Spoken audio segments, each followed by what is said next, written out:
종료주일입니다. 종료주일은 예수님께서 나귀를 타고 예루살렘 성에 입성하실 때 많은 사람들이 기뻐하면서 호산나 호산나 찬양을 올려드리는 그런 날이죠. 그런데 오늘 말씀을 통해서 기쁨의 날이면서도 또 슬픔의 날이구나 이런 생각을 하게 됩니다. 지금 호산나라고 하는 그 고백은 원어죠. 의미는 지금 구원하소서. 사람들이 막 예수님을 구원자로 맞이하면서 찬양을 하고 있어요. 사실 오늘 본문에는 호산나라는 그런 표현이 나와 있지 않아요. 다른 복음서에서는 다 나와 있는데 요 누가복음에서만 호산나가 빠져 있어요. 오늘 말씀에서는 38절에 이르되 찬송하리로다 주의 이름으로 오시는 왕이여 하늘에는 평화여 가장 높은 곳에서는 영광이로다 하니 이렇게 찬양을 하면서 예수님을 환영하고 있어요. 근데 정작 환영을 받고 나귀를 타고 올라가시는 예수님의 마음은 달랐어요. 오늘 말씀해 보니까 눈물을 흘리고 계셨다라고 하는 것입니다. 우리 예수님은 하나님이셔요. 그래서 하나님은 영원하신 분이기 때문에 시간 밖에 있어. 오늘이 내리고 내일이 오리고 시간하고 관계없이 지금 종료주일 지금 들어가고 있는 그때지만 예수님은 이미 금요일 성금요일 예수님께서 십자가에 달리실 것을 이미 알고 계셨다고 하는 것입니다. 그들이 지금 호산나 소리를 치지만 이미 예수님의 귀에서는 십자가에 못 박으라 라고 하는 함성 소리가 들리고 있어요. 예수님은 눈물을 흘리고 계셨다고 하는 것이에요. 그래서 이 종료주일의 어떤 이미지를 그린다면 제가 또 AI한테 부탁을 해서 그려봤어요. 이렇게 그려줬어요. 하나는 호산나 하면서 올라가는 그림, 또 한 가지는 예수님께서 그 성을 바라보면서 눈물을 흘리시는 그러한 두 가지 이미지가 함께 어우러져 있는 그때가 바로 종료주일이라고 하는 것입니다. 성경에 보면은 예수님께서 눈물을 흘리신 곳이 눈물을 흘리셨던 때가 오늘 말씀까지 앞에서 3번이 나오는데 첫 번째로는 친구 나사로가 죽었을 때 그 무덤 앞에서 예수님께서 눈물을 흘리셨어요. 나오라 했을 때 나사로가 나오게 됐죠. 그리고 예수님께서 겟세마네 동산에서 눈물을 흘리면서 기도하시는 그런 장면이 나오죠. 그리고 또 오늘 말씀에서 눈물을 흘리셨다. 예수님은 눈물을 흘릴 줄 아시는 분이라는 거죠. 예수님은 하나님이시고 권위가 있으신 분이라서 우리가 예수님을 생각할 때 보면 엄숙한 그런 얼굴이 생각나요. 그렇지만 예수님은 막 기뻐하시기도 하고 또 이렇게 눈물도 흘릴 수 있는 감성을 가지신 분이시고 공감을 하시는 분이시고 또 불쌍히 여기시는 긍휼의 마음을 가지신 분이라고 하는 것을 알 수가 있습니다. 자, 오늘 이제 이 종료주일을 맞아서 예수님께서 지금 흘리고 계시는 그 눈물을 바라보면서 이 눈물의 의미가 그럼 무언가라는 것을 함께 여러분들과 나누면서 우리 자신을 되돌아보는 그런 시간을 갖기 원해요. 주님께서 나를 보면서 행여나 눈물 흘리실까? 나를 바라보면서 눈물을 나게 하는 내가 예수님의 눈물을 나게 하는 존재인가?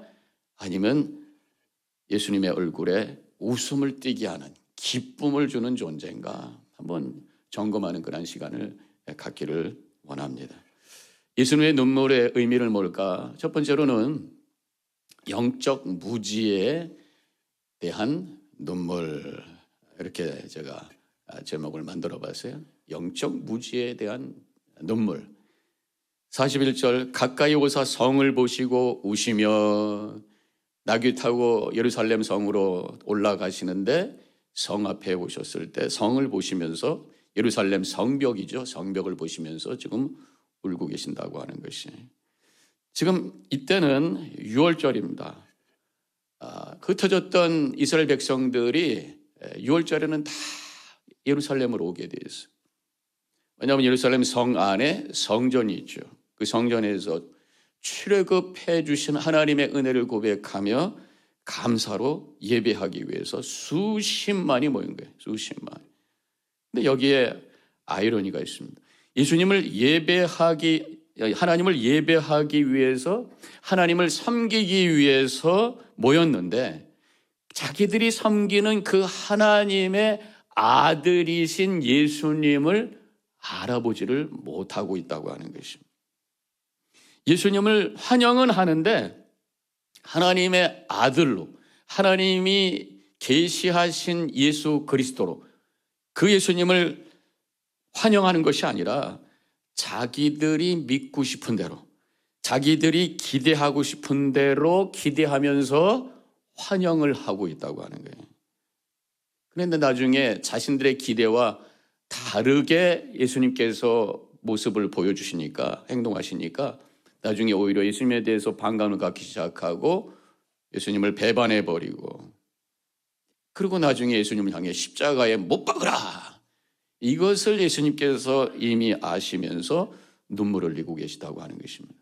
지금 예루살렘 성을 보시면서 눈물을 흘리시는데 그 성벽 때문에 눈물을 흘리시는 게 아니라 그 성 안에 있는 그 많은 백성들의 영적인 무지를 바라보면서 안타까운 마음을 가지고 눈물을 흘리고 계시다라는 것이죠. 예루살렘 성전은 하나님의 집이에요. 그렇다면 결국은 예수님의 아버지가 하나님이시잖아요. 아버지 집이에요. 아버지 집은 내 집이죠. 요한복음 2장에 보면 예수님께서 성전에서 짐승 파는 사람들에게 막 진노하실 때 분노하실 때 내 아버지의 집으로 장사하는 집을 만들지 말라 하면서 상을 띄어부시고 채찍으로 짐승들을 내어 쫓으시는 그러한 일을 하셨던 것을 보게 됩니다. 아버지의 집, 내 아버지의 집, 결국 우리의 집, 나의 집이다. 지금 예수님께서는 그 아버지의 집, 자신의 집을 향해서 들어가고 계시는데 정작 그 집에 잔뜩 들어온 가득 찬 그 많은 사람들은 예수님이 정말 누구신지에 대해서 제대로 알지 못한다고 하는 거예요. 나중에 예수님을 배척하고 결국 그 아버지 집에서 끌고 나와서 성문 밖으로 나와서 예수님을 십자가에 매달라 죽게 했던 사람들이 바로 그 사람들이라고 하는 거죠.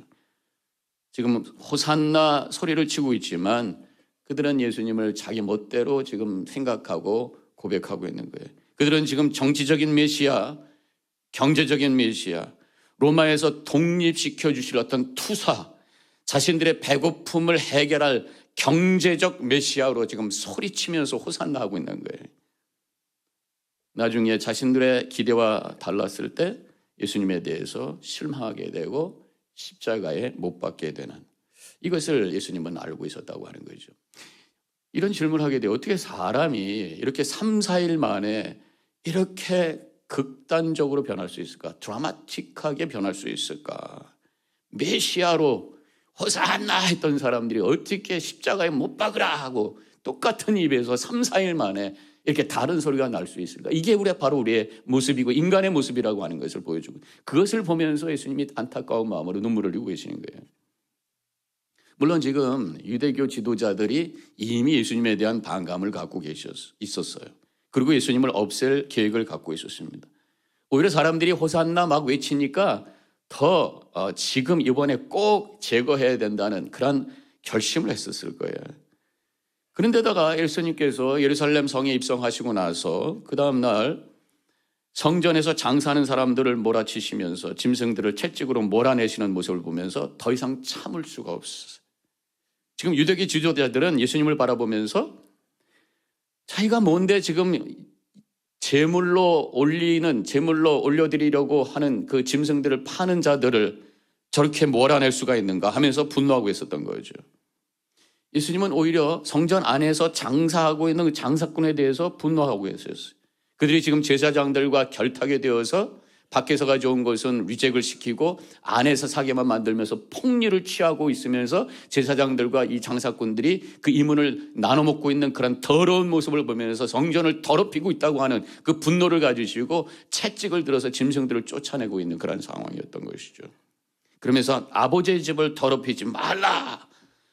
이렇게 인간의 욕심으로 더러진 성전을 정결케 하시는 예수님을 바라보면서 유대교 지도자들은 오히려 예수님이 성전의 권위를 도전하고 있고 성전을 더럽히고 있다라고 생각하면서 예수님을 없애버려야 되겠다 이런 생각을 하고 있었다고 하는 거죠. 그래서 유대교 지도자들이 거짓 증인들을 세워서 매수해가지고 거짓 증언하게 만들고 가룟 유다를 앞세워서 예수님을 체포하고 이러한 그 과정을 백성들이 바라보면서 예수님은 아무런 응답을 하지 아니하시고 저항도 하지 아니하시고 그냥 재판에 맥없이 끌려가는 모습을 보게 됩니다. 뭔가 예수님께서 정치적인 메시아로 오셔서 이 사람들이 많이 모였을 때 봉기를 일으키시든지 혁명을 일으켜서 세상을 뒤집고 로마를 다 제거하고 나라를 독립시켜 주실 것이라고 하는 기대감이 있었는데 맥없이 아무것도 하지 아니하면서 그냥 잡혀서 끌려가고 있는 모습을 보면서 실망을 했어요. 그런데다가 유대교 지도자들이 거짓 증언을 세워서 그 거짓에 넘어감으로 말미암아 예수님에 대한 반감을 가지고 예수님을 미워하기 시작했다고 하는 거예요. 나중에 빌라도가 예수님을 심문한 다음에 그에게서 어떤 정치적인 죄를 발견할 수가 없었어요. 그래서 이제 유월절 특별 사면을 선포하려고 하면서 바나바와 예수님 중에 누구를 내가 놓아주면 되겠느냐 했을 때 사람들은 바나바를 놓아주라. 살인자였던 그 강도를 놓아주라고 하는, 그러면서 예수님을 십자가에 못 박으라고 하는 그 군중의 소리를 듣게 되었다고 하는 거예요. 이 군중들은 예수님을 자기들이 원하는 메시아로 기대했던 거예요. 기대대로 되지 않았을 때 메시아라고 고백했던 그분을 사형수로 만들었다는 거예요. 메시아를 한순간에 사형수로 바꿀 수 있는, 이것이 바로 인간의 마음이라고 하는 것을 보여주는 대목이 바로 이 한 주간에 일어났던 일이라고 하는 것입니다. 중심이 없으면 상황 따라서, 기분 따라서, 분위기 따라서 군중 심리로 변할 수 있는 것이 인간의 마음이라고 하는 거예요. 이거는 변덕이 아니라 인간의 죄성이 드러난 모습이라고 할 수 있어요. 얼마나 이기적이고 자기 중심적인지를 알 수 있는 모습이라고 하는 것입니다. 하나님을 믿는다고 하면서도, 하나님을 가장 높으신 분이라고 고백하면서 예배하면서도 사실 우리가 하나님 뜻보다 내 뜻을 앞세웠던 적이 얼마나 많은가 생각해 보게 됩니다. 때로는 하나님의 뜻이 내 뜻과 맞지 않으면 얼굴을 돌릴 정도로 자기 중심적인 모습이 우리의 죄성에 있다라고 하는 거죠. 하나님의 계시의 말씀을 듣고 순종하기보다는 내가 원하는 것을 하나님께서 이루시기를 원하고 있다고 하는 거예요. 여전히 내 중심적인 모습을 버리지 못하고 있는 그 모습을 바라보면서 예수님께서 눈물을 흘리신다는 거죠. 행여나 내가 이런 모습으로 주님 앞에 섰기에 주님이 나를 바라보시면서 눈물을 흘리고 계신 것은 아닌가, 오늘 이 시간에 한번 우리 자신을 되돌아봐야 될 줄로 믿습니다. 성경에 보면 요나가 그랬어요. 요나가 하나님의 부르심을 받은 선지자였습니다.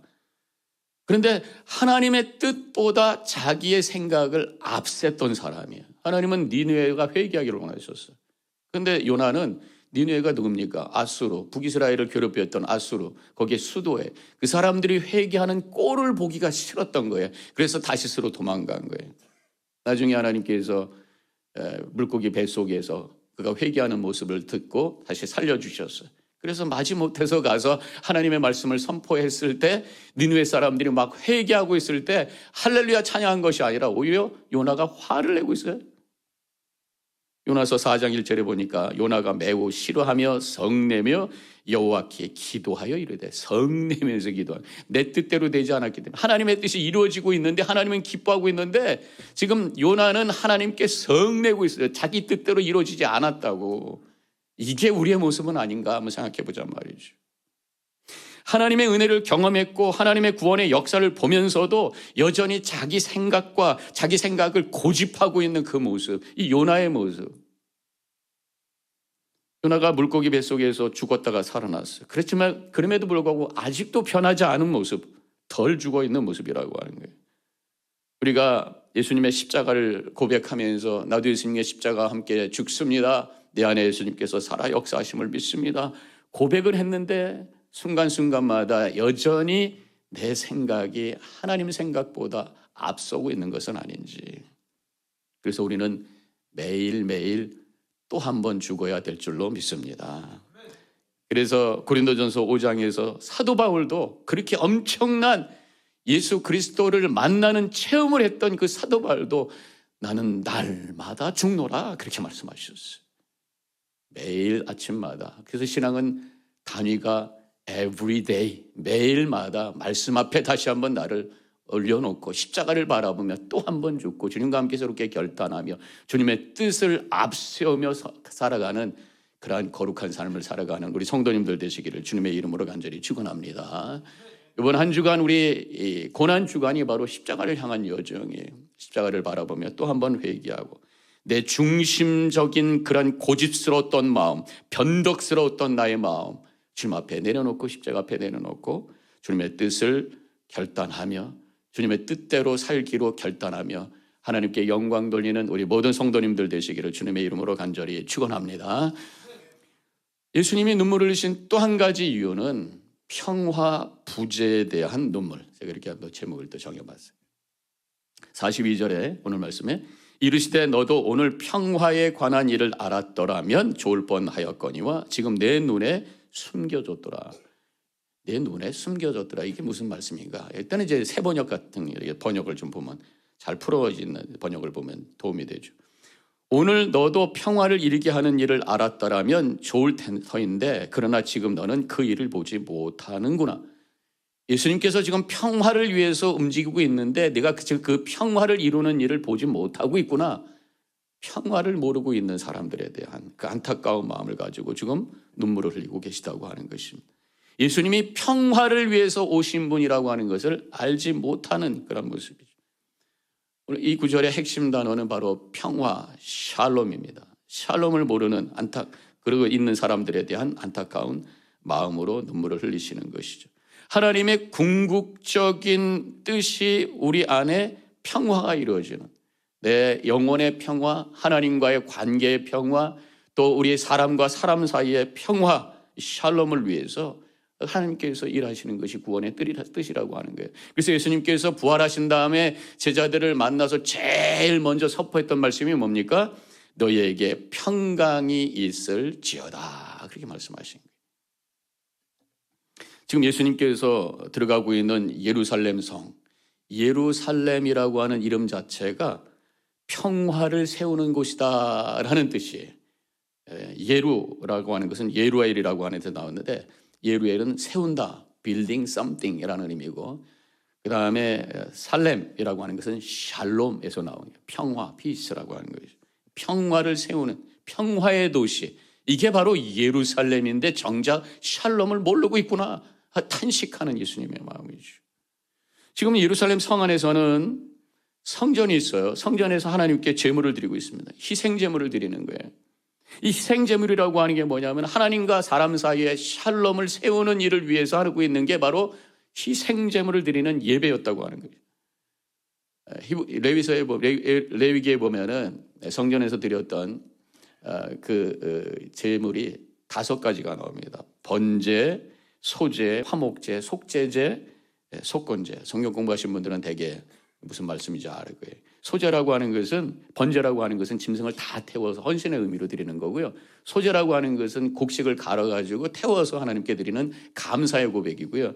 속제제라고 하는 것은 우리 죄를 고백하면서 짐승을 태우고 또 피를 받아서 제단에 뿌리는 것이고, 그 다음에 이제 화목제하고 속건제가 굉장히 중요한데, 화목제라고 하는 것은 하나님과의 화목을 위해서 제물을 드리면서 고기를 남겨요. 그래서 함께 제물을 드렸던 사람들이 제사장들과 함께 그것을 먹어요. 그러면서 함께 화목을 이루는 거죠. 하나님께 화목을 위해서 제물을 드리고 서로 함께 화목을 이루고. 그 속건제라고 하는 게 뭐냐면 누군가가 나에게 피해를 입혔을 때에, 내가 누군가에게 피해를 입혔을 때 변상을 한 다음에 하나님께 제물을 드리면서 그 죄를 씻는 거예요. 변상과 내 죄를 씻는, 다른 사람과의 관계가 회복이 되고 하나님과의 관계가 회복이 되는. 그래서 하나님께 드려지는 이 제물, 제사라고 하는 것은 죄로 갈라진 하나님과의 관계를 회복하고 다른 사람들과 화해하고 화목하는 그 자리가 바로 제물을 드리는 예배 자리였다고 하는 거예요. 하나님과 인간 사이에 샬롬을 이루는 그런 시간이었다고 하는 것입니다. 그런데 이스라엘 백성들이 율법대로 제물을 드리면서도 진정한 샬롬, 하나님과의 화해, 다른 사람과의 화목, 이것을 모르는 사람이라는 거죠. 하나님의 법, 율법을 지킨다고 하는 사람이 하나님의 아들 예수 그리스도를 핍박하고 있어. 율법을 가지고 다른 사람들을 정죄하고 있어. 하나님이 원하는 샬롬이 아니라 대적하고 갈등을 만들고 있단 말이죠. 그래서 예수님은 바리새인들과 사두개인들에게 회칠한 무덤아, 화 있을 찐저, 외식하는 자들이여 라고 하면서 그들을 책망하셨던 것을 보게 됩니다. 형식만 있고 하나님과 이웃과의 진정한 샬롬을 모르는 삶을 살고 있는 그들을 향한 그러한 하나님의 예수님의 책망이었다고 하는 것입니다.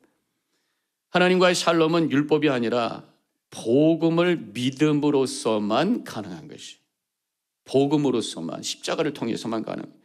내가 죄인인 것을 진정으로 인정하고 십자가를 붙들 때 하나님의 은혜를 깨닫게 되고 감사하게 되면서 내 안에 평강이 임하기 시작합니다. 그러면서 하나님께서 나를 하나님의 자녀로 삼아주신 것을 감사하면서 하나님의 사랑을 느끼면서 살아가게 되고 다른 사람을 그 사랑을 가지고 나누면서 용서하고 용납하면서 샬롬을 이루는 것이에요.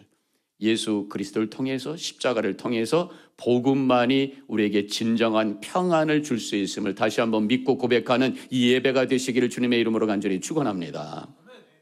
그래서 요한복음 14장 27절에서 평안을 너에게 끼치노니 곧 나의 평안을 너에게 주노라. 내가 너에게 주는 것은 세상이 주는 것과 같이 아니하니라. 나는 마음에 근심하지도 말고 너희는 마음에 근심하지도 말고 두려워하지도 말라. 이렇게 말씀하셨어요. 예수님께서 주시는 그 평안은, 샬롬은 세상이 주는 평화, 물질적이고 감정적인 평안이 아니라 십자가를 통해서 이루시는 샬롬, 믿음으로 받는 하나님의 은혜로 이루어지는 평안이라고 말씀하고 있는 거예요. 내 의지와 결단으로 되는 것이 아닙니다. 그 안에 하나님의 성령, 하나님의 영이 임하심으로 말미암아 그 뜻을 깨닫게 되고 말씀이 능력이 되어서 미움과 갈등을 잘 견뎌내며 와지는 샬롬, 하나님의 평강이 우리 가운데 임하게 되는 줄로 믿습니다. 미래에 대한, 종말에 대한 눈물을 흘리고 계십니다. 사랑하는 백성들이 하나님 앞에 회개하지 않고 교만함 속에 있음으로 말미암아 하나님의 뜻에 역행함으로 말미암아 궁극적으로 닥칠 이 예루살렘의 멸망을 보고 계시는 것이에요. 43절과 44절, 날이 이를지라 내 원수들이 토둔을 쌓고 너를 둘러 사면으로 가두고 또 너와 및 그 가운데 있는 네 자식들을 땅에 메어치며 돌 하나도 돌 위에 남기지 아니하리니.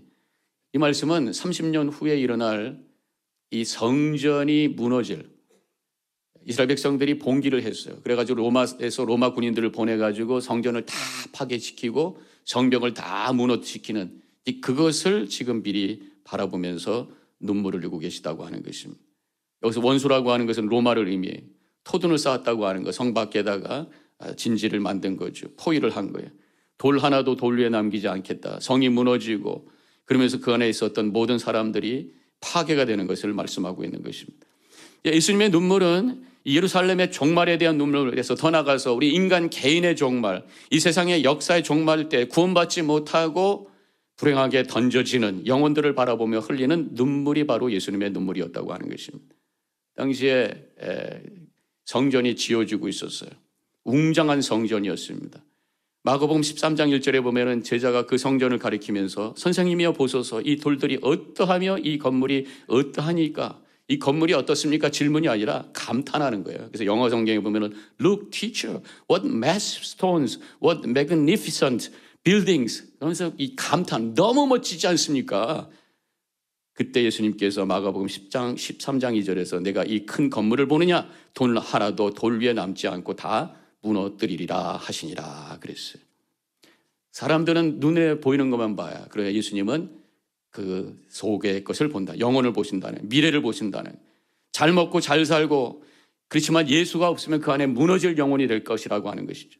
세상적으로 성공하고 화려해도 궁궐 같은 집에 살아도 그 안에 예수가 없으면 결국 무너질 예루살렘과 같은 모습인 것을 예수님은 보고 계시다고 하는 것입니다.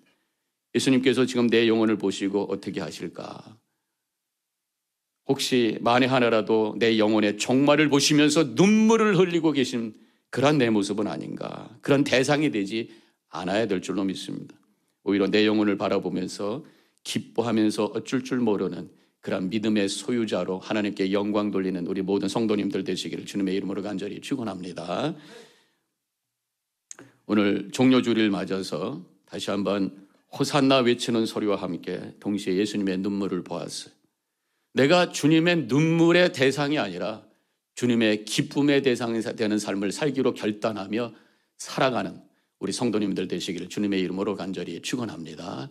앞으로 한 주간 고난 주간을 통해서 우리 자신의 믿음을 다시 한번 되돌아보고 철저히 다시 한번 회개하고 십자가를 통해서 주님과의 관계가 다시 회복되고 다른 사람들을 용서하면서 내 안에 진정한 샬롬을 이루며 하나님의 나라를 세워갈 수 있는 거룩한 삶을 살아가는 우리 모든 더바인교회 성도님들이 되시기를 주님의 이름으로 간절히 축원합니다.